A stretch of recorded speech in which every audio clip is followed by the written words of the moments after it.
大家好，我是俊。西医的发展走过了黑暗的中世纪，当时的蒙昧与苦难，铺垫出了现代医学走向文明的荆棘之路。我们一起来看看吧。Medicine through time. The medieval period. The medieval period was famous for disgusting disease, strange superstitions, and of course, massive beards. This was a time of crafty clergymen and wicked witch doctors chipping in with bonkers ideas. But to understand this crazy period, we need to go back even further. Meet Hippocrates, the father of modern medicine and the owner of a fabulous beard. Unlike other doctors of the time who prayed to the gods for help, he believed in careful observation and bodily treatments. Hippocrates thought that to treat people effectively, we must first try to understand how the human body worked.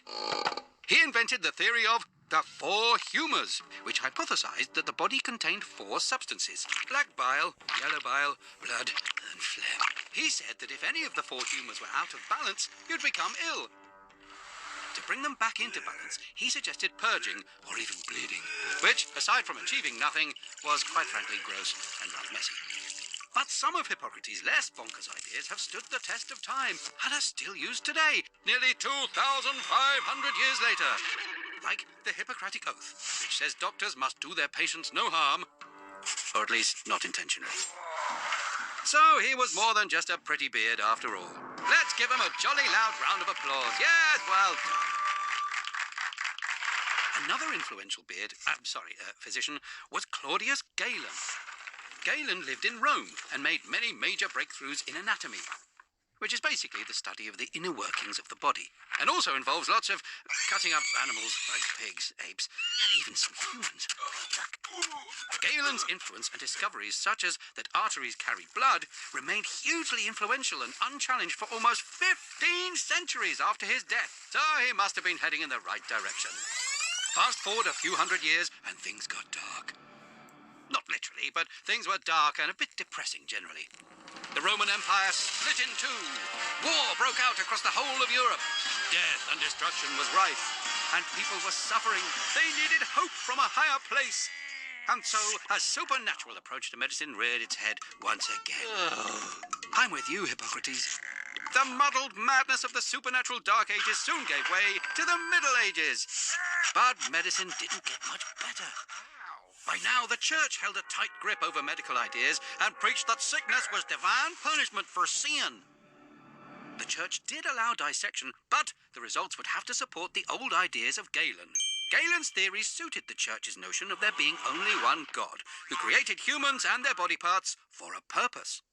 Doctors' treatments were still based on Hippocrates' four humours, and with most people not being able to afford them anyway, they turned instead to apothecaries, monks and wise men who had about as much medical knowledge as one of Galen's apes. It really was monkey business. Things were bad. People were sick, getting sicker, or just plain dead. Even the monarchy didn't want to get involved because they thought public health was beneath them. So people continued to be treated by untrained surgeons who, if you were lucky, may have picked up a few tips on the battlefield, or who, if you were unlucky, may have simply got bored of cutting hair.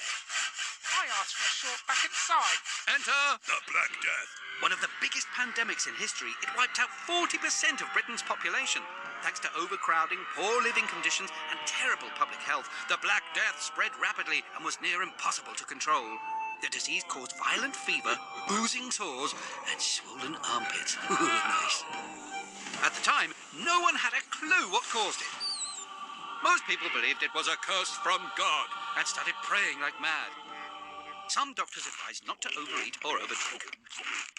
Others recommended simply chanting spells or lighting candles to ward off evil spirits. Some people even used shaved chickens to try and cure themselves. And you can just imagine how effective rubbing raw chicken into an open, gaping wound was, can't you? So we finished these 450 medieval years almost where we started. Galen's influence still overshadowed medical thought. People believed superstitions and prayer could cure all. Medicine was strangled by the overreaching arms of the church. Barbers were moonlighting as surgeons. Doctors were flying the flag for Hippocrates. Chickens were getting a raw deal. And so progress was as fast as one of Galen's mutilated pigs running the 100 meters. I think you get the picture. 原来中世纪里 four humors 指的是4种体液，还是机体生病的基础理论呢。这种理论算不算是幽默呢？ Thank you from June.